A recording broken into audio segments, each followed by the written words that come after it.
Assalamualaikum warahmatullahi wabarakatuh. Perkenalkan, nama saya Mutiara Delvi dengan NIM 2130 111084. Baiklah, hari ini saya akan menjelaskan materi tentang kebutuhan bahan ajar dan sarana prasarana pembelajaran tematik. Kita masuk ke poin pertama, yaitu kebutuhan bahan ajar pembelajaran tematik. Pelaksanaan pembelajaran tematik di SD disesuaikan dengan pola pikir siswa yang bersifat holistik atau menyeluruh dan operasional konkret. Dalam mengembangkan kualitas pembelajaran pada jenjang sekolah dasar SD merupakan bahan ajar untuk menunjang kegiatan belajar yang harus disesuaikan dengan karakter dan kebutuhan siswa. Hal tersebut karena bahan ajar adalah salah satu aspek yang krusial dalam kegiatan belajar dan mengajar.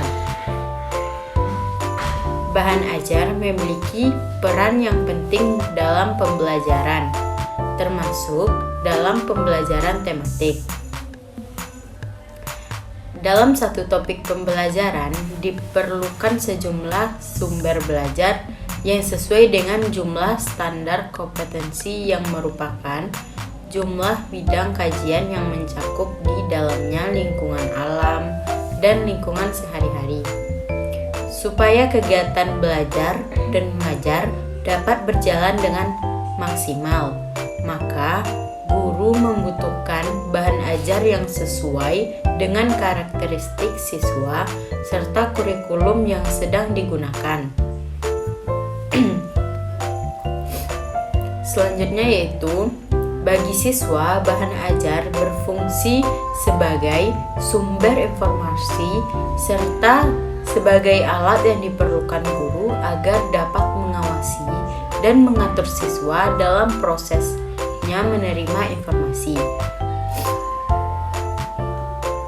Selanjutnya kita masuk ke poin kebutuhan sarana prasarana pembelajaran tematik.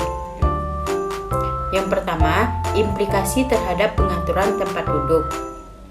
Nah, pengaturan tempat duduk ini meliputi pengaturan meja, kursi, lemari, perabotan kelas, alat, media, atau sumber belajar lainnya yang ada di kelas tersebut.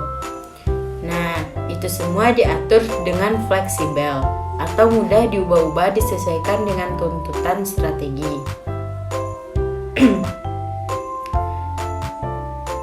Selanjutnya yaitu implikasi terhadap pemilihan bentuk kegiatan. Agar proses pembelajaran berjalan dengan efektif dan tidak menjenuhkan, maka perlu dilakukan variasi pembelajaran yang menyenangkan, yaitu berkaitan dengan gaya belajar guru atau teaching style, penggunaan alat dan media pembelajaran, dan pola interaksi pembelajaran. Guru perlu juga menggunakan berbagai bentuk kegiatan, misalnya percobaan bermain peran, tanya jawab, demonstrasi, dan bercakap-cakap. Yang ketiga, implikasi terhadap pemberian respon atau penguatan. Nah, pemberian penguatan perlu dilakukan untuk memberikan respon. Respon ini yaitu terhadap perilaku atau perbuatan peserta didik yang dianggap positif. Nah, agar perilaku tersebut dapat berulang kali atau meningkat, pemberian penguatan ini dapat dilakukan dengan bentuk verbal dan nonverbal. Penguatan verbal berupa kata-kata atau kalimat pujian, dukungan, pengakuan, atau dorongan. Sedangkan bentuk dari penguatan nonverbal ditunjukkan dengan cara-cara seperti raut wajah atau membuka, bahkan dengan gerakan atau isyarat badan. Yang keempat yaitu sarana prasarana sumber belajar media. Nah, dalam pembelajaran tematik diperlukan berbagai sarana dan prasarana pembelajaran yang pada dasarnya relatif sama dengan pembelajaran yang lainnya. Hanya saja, dia memiliki kekhasan tersendiri dalam pembelajaran tematik. Guru harus memilih dengan jeli media yang akan digunakan. Dalam hal ini, media tersebut harus memiliki kegunaan yang tepat dimanfaatkan dalam berbagai bidang studi yang terkait dan tentu saja terpadu. Karena digunakan untuk pembelajaran konsep oleh tema, maka penggunaan sarana pembelajaran dapat lebih efisien jika dibandingkan dengan pemisahan bidang kajian.